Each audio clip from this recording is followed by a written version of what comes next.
So, so welcome to Flash Club. Oh, Tonight thank you. we are reading Matt Wolfbridge, also known as Matt Siccaro's story Headless Angels. And let's see, let's pull it up. Amelia, you have it in front of you? I did a minute ago, but I think I might have closed the screen. Yeah, hold on. I'm gonna pull it up again. Do you Oh, know got Matt, it up. Nina? I do. And Amelia and I both had the pleasure of hearing Matt read this story. Matt was the MC of the open mic that you attended. Oh, okay. Yeah, okay. Yeah. The name Sakara rang a bell. Mhm. Yeah. So he wrote this, and I think he wrote this with JJ in conjunction with JJ at school. I'm not sure, but I think they maybe work together on it at the same time as mentor. Okay, so what we're going to do is we're going to read this in thirds. I'll take the first third. Bill, you take the middle third. And Amelia, how about you finish this off? Alrighty, let's do it. Okay, and so maybe Amelia, only once did Dad make an angel head that looked like himself. You can start with that line. And then Bill, you can start when I became a teenager. Got it. Okay. Okay, I got my spot. Okay. Headless Angels by Matt Wolfbridge. After Christmas one year, Dad took the decorative angels we had placed out front and lined them up in the backyard. He drove a stake into each of their flimsy bases to keep the bodies planted in the ground, critical for when the sweet spot of his baseball bat sent their hollow heads flying. When he wasn't working, watching sports, monitoring how long we left lights on, or measuring our sugar intake by the milligram, he was crafting new makeshift angel heads out of plaster. Every Saturday, he'd bring out the bat from his college ball days and launch each one of the ad hoc heads into the empty drainage basin beyond the backyard fence. A few months went by, and the angelic decapitations transitioned from a weekly ritual into a nightly one. Dad's sculpting process became more refined, too, with the heads roughly resembling me, my sisters, and my mother. Vicky, Maya, and I would secretly stay up late to watch Dad confidently stride up to each angel like a juiced up major league slugger, bat in hand. Angel batting practice was the only time he allowed his tense jaw to relax. 4 swings, 4 hits for years, twice a day during baseball season. When I became a teenager, Dad added a new wrinkle. He put pieces of paper into the heads before catapulting them into the stratosphere. My sisters debated over what they could be: work documents from the insurance company, more divorce paperwork, bills. The day after I quit the baseball team, he made all the angel heads look like me. He stuffed a sheet of paper inside and sent them on their way. Once Dad fell asleep, curiosity spurred me to sneak out to the basin. I waded through a graveyard of rotting plaster angel heads. I found the new ones easy enough. Inside of each head, he'd crammed an identical note which read, "I hate you. I hate you. I hate you." The message destroyed my appetite to rummage through the countless other decayed blobs resembling me. I told my sisters about the notes. The next night, the three of us visited the basin. My sisters' faces turned white at the messages within their own fabricated heads. In the heads of our mother, the lady more distant than the fingernail clipping in the sky that called itself a moon. We hadn't seen or heard from her since the divorce. We'd forgotten her heads were even there. Only once did Dad make an angel head that looked like himself, an enormous one that he filled with a weighty pile of papers. The huge head barely made it over the fence. My sisters and I hurried to the basin, where we pulled out the screenplay he'd jammed inside the head. We spent that entire night squatting in the dirt, reading every page. Story about a baseball player named Billy Strongham who breaks the home run record and marries a supermodel. That was the last night my sisters and I all went to the basin together. They were older than me and eventually preferred sleeping to skulking. A little while later, also lost interest in the ritual. More time went by and more heads piled up. Vicky left for college, and when she came back on winter break, her first question was, is Dad still doing the thing with the angels? In 2008, just before Christmas, Dad gave us each $20 and told us to see a movie. While we were gone, he lit the house on fire and shot himself. A final, headless, half-melted angel remained in the backyard. We never searched the basin for its head. Hmm. Every time I read it, it's still just as powerful as the first time I heard it. Although I'm Heavy imagining, stuff. yeah, it's heavy stuff. I'm imagining Matt's green blazer. He has this really amazing velour blazer that he wore when he read the story. All right. So, Amelia, what we do is we kind of we do some noticings about the piece. So we'll make some observations about anything that struck us as really interesting.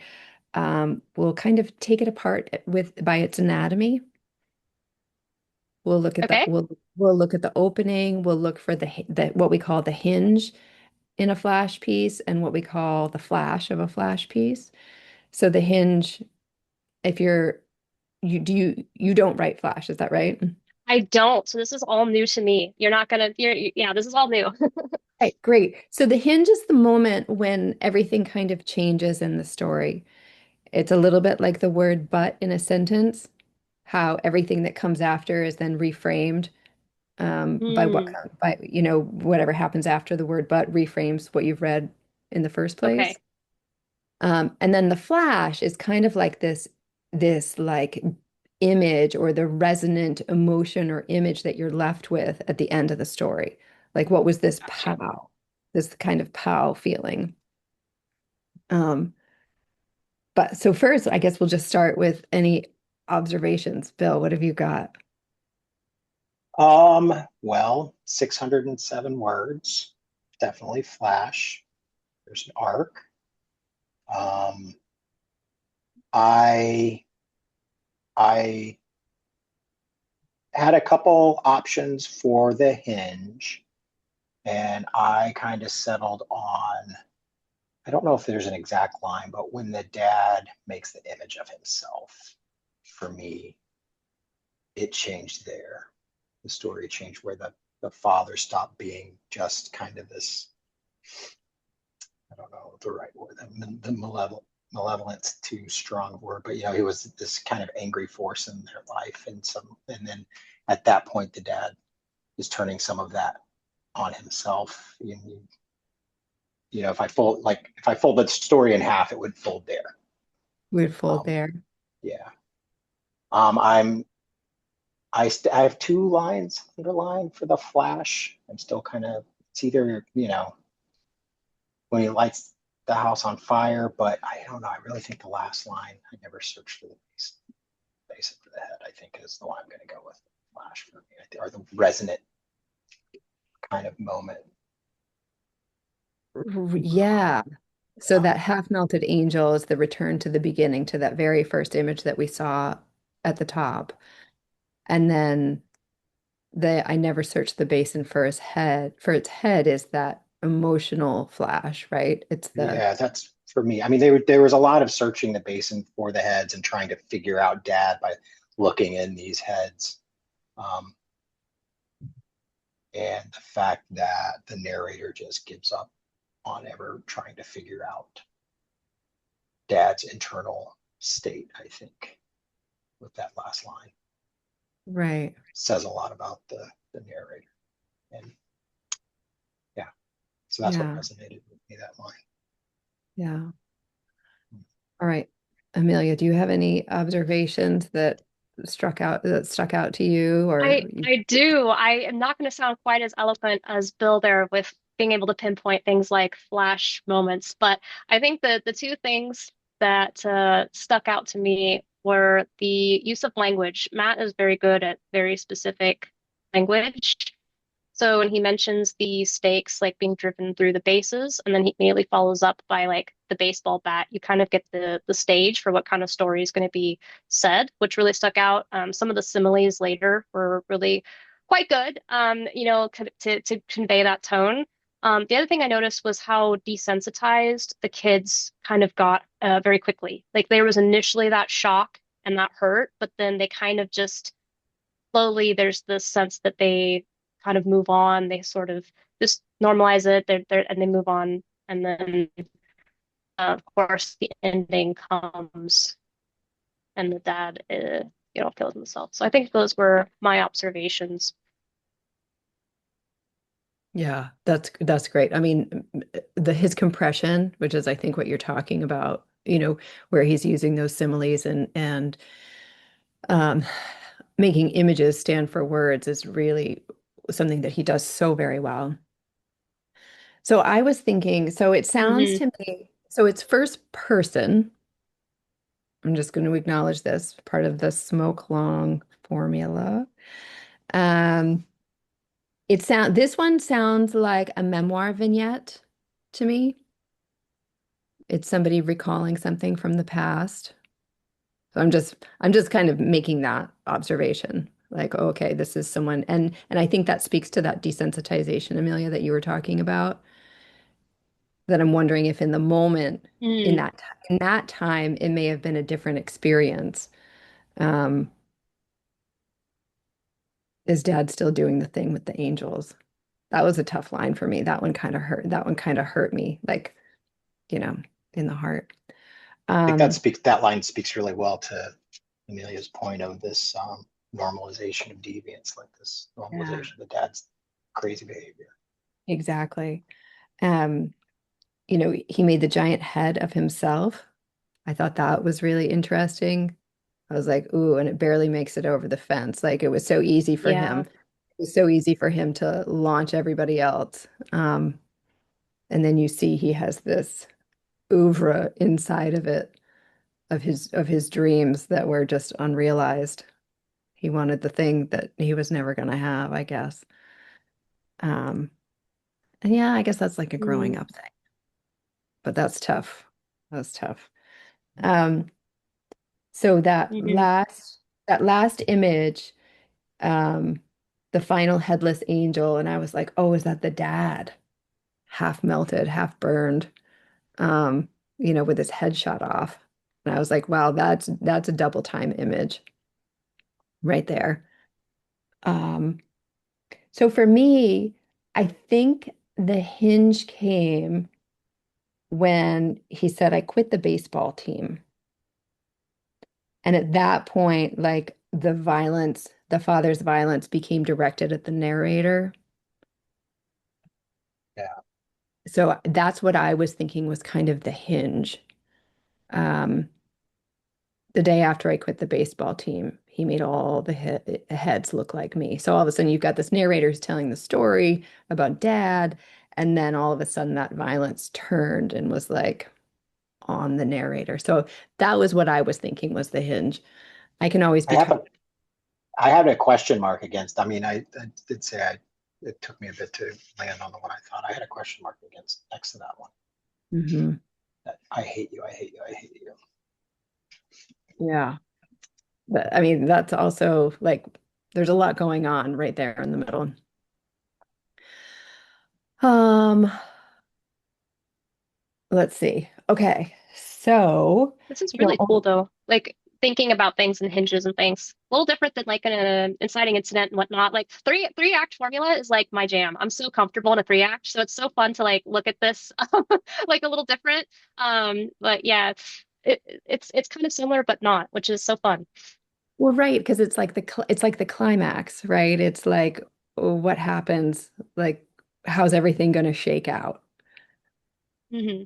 right? And so it's similar in that sense, but it's like so much more compressed that it comes down to like a single line or a sentence or a word sometimes. We had one that I think was a period, Oh, Oh wow, that's right? really That we cool. were the we one were that like, circled back to the title yeah, blew my exactly. mind. blew my mind. that one was great. Um, Nina, a quick before you go on to another topic, a quick question about something you said earlier that this desensitization that the narrator kind of is speaking in this memoir vignette. Do you think that using the past tense is a tool to create that? Like if this was told in present tense, do you think that we wouldn't have that sterility as much, that numbness? yeah, I mean, I think that because we would have to be in scene, Yeah. right? And if we were kind of in scene in those moments rather than remembering them, like, everything, Amelia, we've learned in terms of like novel writing is like staying in scene and, you're talking about what everybody's touching, what everybody's feeling, what they're smelling, finding ways to convey the feeling in the moment. So I think that that past tense makes it so you can have that distance and that voice and have it be believable. Because if it was in that moment, it would just be, I think, shock and awe. Helps with transitions too, I think, having it in past tense. It would be much harder to pull off I mean, it could be done, but it would just be that much harder to pull off those transitions on the time leaps. Yeah. Yeah, because it does lean on the time jumps, right? The day after, a few months went by. Um, Hmm. for That Christmas one teenager, year, yeah. right? So there are those great big time jumps. And then the sister leaves, they come home, his dad's still doing the thing, right? So, I mean, how much time? There's a lot of time that spans. Then we've got 2008. So we go from all the kids being at home to only one being at home. The last at home. Um, It certainly could be done. It would just be that much I think like when I do a lot of time jumps, it could be my personal preference. I just find that past tense works a little bit better than present because when I'm in present, I'm just very immersed in like that scene, and I just find the breaks to be a little bit less immersive. But that might be my personal taste. So Mhm. Yeah. No, I mean, that's like the benefit of past tense is you're able to move a little bit, move through time a little bit more easily. Okay. All right. So thanks to Matt for sharing this story with us.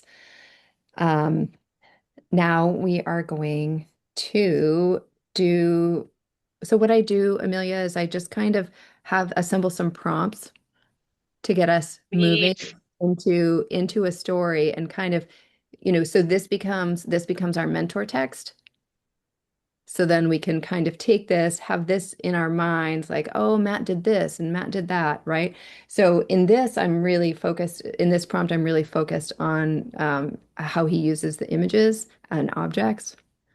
And this Mhm. is part of the smoke long formula, maybe, but that I think. All right, so we're gonna pick one small physical everyday object that's going to carry the weight of a private family ritual, a habit, a secret from the past. This is like mom's jewelry. We have like we also have a Christmas ornament that's our Jamaican Santa. And it's kind of funny because, of course, we're not Jamaican, but we have these Jamaicans who've worked for us for years. And so they gave us this Jamaican Santa. So we have this awesome black Santa on our Jamaican Santa on our Christmas tree every year. And it's always like the focus of when we go pawing through all of them. It's like our favorite ornament to see Jamaican Oh, Santa because he doesn't have like it because he has Jamaican colors for his hat and it's just fun, right? Because we love the person who gave it to us and for some reason it just becomes like the thing that the Christmas ornament that we really love. So anyway, that's one thing. It could be, like I said, mom's jewelry, it could be a picture, like a weird picture, could be anything. So maybe let's take let's take just 2 minutes. I'll set a timer. We'll take 2 minutes and we're just going to write down some kind of mundane objects. Okay, have you got a few that are somewhat interesting? Anything fun? Mundane. Mundane? I was just going through all the things that like have been in my living room that we just haven't put away. You know, there's that shit you never put away that just like sits out and you're like, wow, that's been on my counter for like a year and a half. Yeah. Uh, okay. So A now couple. what's that, Amelia? I said I got my list. You have yours. Okay, fantastic. All right. So now you're going to pick one or two or I guess three, as many of we as we have time for. And you're kind of just like getting to know these objects.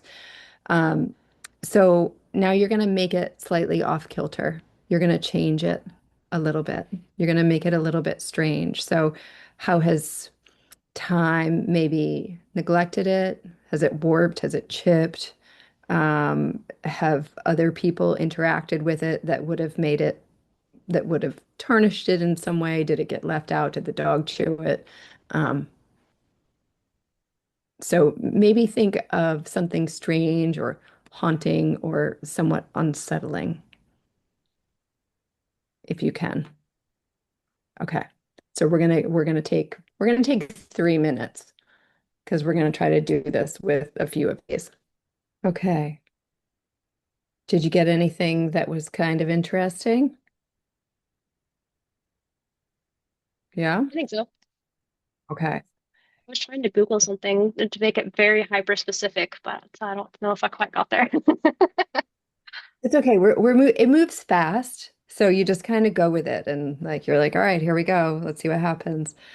All right, so now you're going to put it in a present day scene. So you're going to take this object and put your narrator, and it's going to be a first person narrator. Um, Ooh. and so so where is this object right now? Um, so maybe your narrator is washing some dishes, maybe they're vacuuming, maybe they encounter it, maybe they're, I don't know. I mean, this could be in space. This could be, wherever the setting is that you desire. Um, but they somehow come across this object, this meaningful object.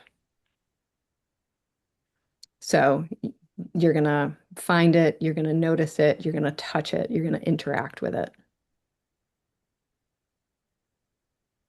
And there will ultimately be um, some kind of revelation.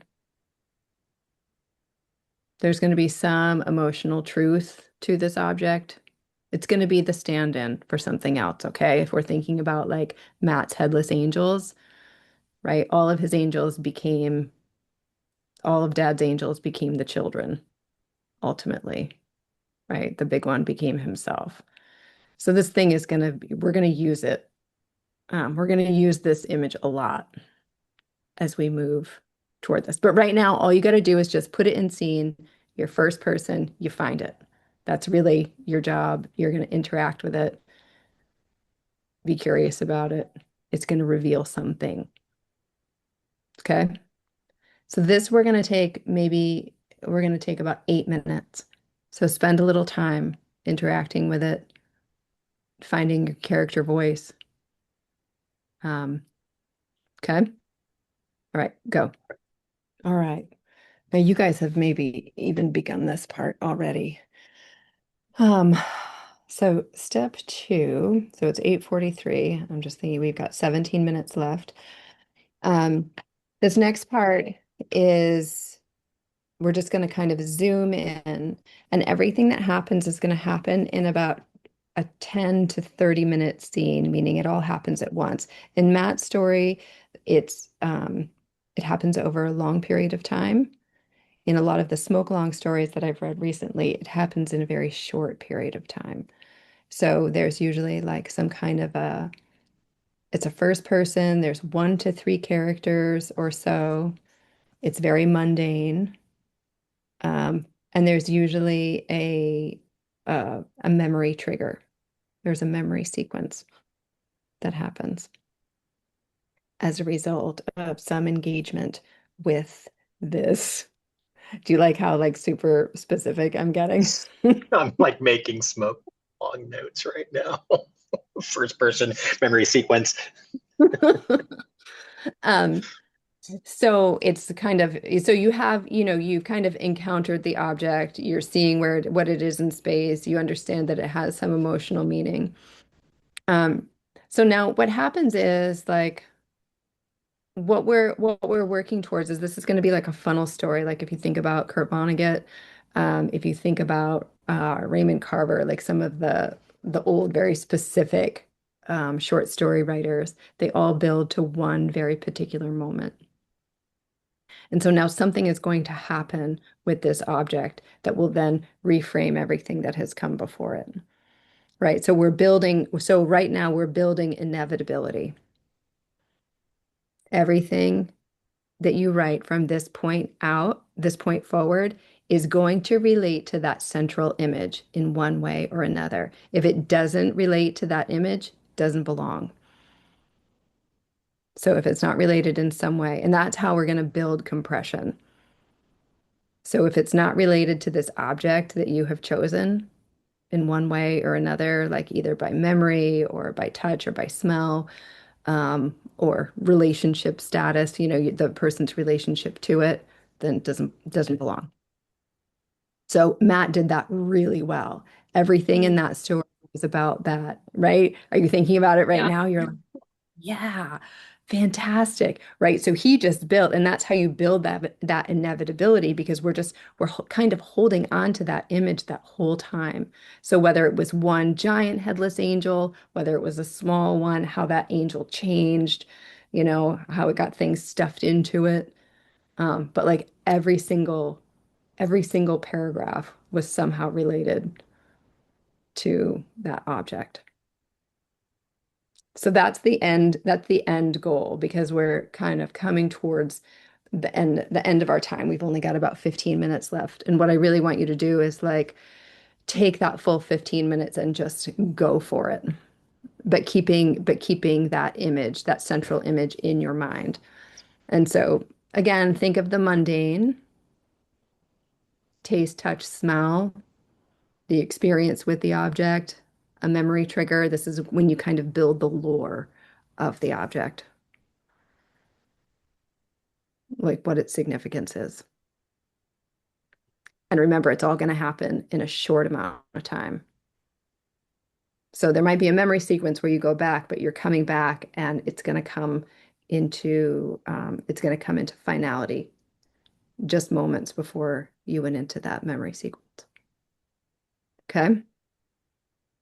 All right. So we'll come back at 8:58, and we'll just have a quick chat, and then we'll be done. Okay. Ready? Okay. Awesome. All right, let's do it to it. Oh boy, that went fast. I was grinding that whole time. Oh, wow. It Same. sure did. Yeah. Yeah. That was fun. Yeah, that was Okay. great. Right. So did you get a little something? Did you get a little something going? Yeah. I got two. Yeah, I was kind of doing two different stories simultaneously. So, but yes, like not word for word, but like mm, have to outline first. Okay. I love that. So anything, So I'm any, more saying like this happened, then this happened, then this happened, and then I'd go back and flesh it out a little bit later, kind of like a draft zero almost. Like just yeah, it was good. wait, what's a draft zero? I don't know this term. They're rough. Oh, like Oh, just I'm a trying to very think of rough who draft. came up with this concept so that I could credit them. Yeah, like a draft zero is like where you don't I know we're so short on time, so I don't want to take a lot of time here, but draft zero is really cool. It's the idea where you basically are putting just very important concepts like maybe character internality into the page, where you're putting like a specific maybe a place if it matters, but you keep it really short. You're like they're at a restaurant, then you just move on. You don't stick with it. And then later when you don't sit with it, like you don't write lengthy descriptions, you may be focusing more on dialogue, maybe if that's conveying dialogue, character originality, like those important moments. And then you go back later and you start like layering on it. I think some people, I'm trying to remember the person who came up with this, I think layered many, many times. I don't quite layer that many times, but I do find that it helps to once I get like a outline in place, then I'll do kind of like a loose draft zero because it helps me see where the flaws are in the piece where things aren't working, and then you can tweak it without a lot of time invested. And then you can get like really specific. I don't do much after the specific draft. But anyway, that's the short draft zero. I don't remember who came up with this, and I'm so sorry. It's really great though. No, that's okay. I'm gonna Google Draft Zero because any help that I can get figuring my shit out is it's great. Totally. What's an outline? I know what is What's an outline? What? what? Oh, I don't know, a long form writer here. I'm like I carry my outline like a Bible. I'm like I need my outline. So Graph funny. Zero sounds Oh. cool. It does sound cool. Um, so anything you want to share that you loved, where you're like, this was a cool sentence, this was a fun idea? You don't have to. I think I'd like share my two items. I think I'm actually gonna run with these two ideas I have though. I think I'm gonna like write them out over the next few months into like proper short stories. But I got a pill splitter, like for like vitamins or like prescription pills. I just thought that was like a really cool object to like do a story around. And then the other Mm. one was an hourglass, which I thought had a lot of directions you could take it. So that was exciting. It was fun. Okay, cool. I like it. What about you, Bill? Oh, mine's a goofy little thing. It was centered around a Pokemon card deck that the narrator, when his Ooh. mom leaves as a child, she takes that when she abandons the family. And then time jump to, I don't know, later in life when he's an adult and he sees his card deck on the TV during an infomercial being shuffled by his mom, who is now Madame Celestia and is reading people's tarot with his Pokemon deck. And I think that the flash is going to be he still has one of the cards from the deck. Yeah, he does. Yeah, Oh, that's so cool. Love That it. is That's so awesome. yeah, that's a lot of fun. I have a yeah. I have a I have a Pokemon story too. From tonight. No, no. Okay, Oh because my that God. would have been No. cool. It's a That would have poem. been wild. Yeah. What did you Um, write about? Bill, I actually wrote about these. My grandmother used to go to the dollar store and she would collect these rabbit figurines. And so for a time, like she died, and so in my office, I have like all of her shit. Like she was like a Depression era crafter. And so when she died, I inherited her craft room. So I have like pieces of fabric that are like, the size of a quarter that she Right. was planning on turning into something. Anyway, so I Okay. just over time I had all these rabbits and all these dollar store figurines that then anytime I would go to somebody's house, I would leave one behind. I would like Don't you stuff do that to me. Don't you do that to me. it. And Bill's obsessed with rabbits, and I was like, oh, I'm gonna write about rabbits. Um, so it's really about a teenager who is like remembering their grandmother and Mm, these rabbits, although their grandmother was not as cool as my grandmother. Um, yeah, it was kind of of these, course. they're loaded rabbits. So he's gonna Love it. throw, the flash will be him ultimately throwing the rabbits away. Hmm. Grandma's rabbits. It's a thing. Sad. Oh, I don't know. Maybe I'll change it, but that's where it's going right now. What an yeah, So yeah. incredible I item had to a lot have of in your energy home, during this though. one. Wait, say what, Amelia? Oh, I said, what an incredible like item to just have. Like that has so much meaning and like, I don't know, that's just really neat. It's fun. Yeah. Yeah. Okay, gang. So same time, same place next Thursday. I think Leah Thanks, and Lena. Steve will be back. And Amelia, you're always welcome. I might pop in every so often to say hi. This was so good. I learned so much about Flash, by the way. In this short little hour, I learned so much about like terminology and like just the really short art form, which I'm really trying to understand because I think it's such a cool short form. Like I don't know, I just think it's a cool form of writing. So this was great. Thank you so much for having me and letting me pop by. All Absolutely. Anytime. Okay. All Nice to right. meet you. Bye, Bye. everybody. right, see you guys. Bye.